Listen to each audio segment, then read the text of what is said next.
ਲਾਲ ਰੰਗ ਦਾ ਮਹਿੰਦਰਾ ਸੀ ਜੱਟ ਤੋਂ, ਲਾਲ ਰੰਗ ਦਾ ਮਹਿੰਦਰਾ ਸੀ ਜੱਟ ਤੋਂ, ਜੋ ਔਖੇ ਵੇਲੇ ਪਿਆ ਵੇਚਣਾ। ਵਾਂਗ ਪੁੱਤਾਂ ਦੇ ਸੀ ਸਾਂਭ ਸਾਂਭ ਰੱਖਿਆ, ਉਹਦੇ ਬਿਨਾ ਲੱਗੇ ਚੇਤਨਾ। ਹਾਏ ਉਹਦੇ ਬਿਨਾ ਲੱਗੇ ਚੇਤਨਾ। ਲਾਲ ਰੰਗ ਦਾ ਮਹਿੰਦਰਾ ਸੀ ਜੱਟ ਤੋਂ।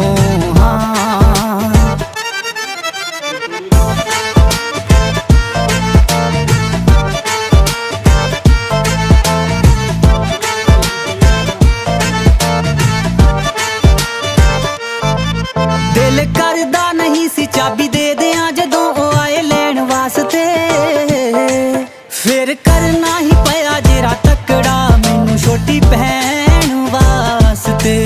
ਸਹੁਰੇ ਮੰਗਦੇ ਨੇ ਕਾਰ ਉਹਦੇ ਦਾਜ 'ਚ, ਕਾਰ ਮੰਗਦੇ ਨੇ ਸਹੁਰੇ ਉਹਦੇ ਦਾਜ 'ਚ। ਬੜਾ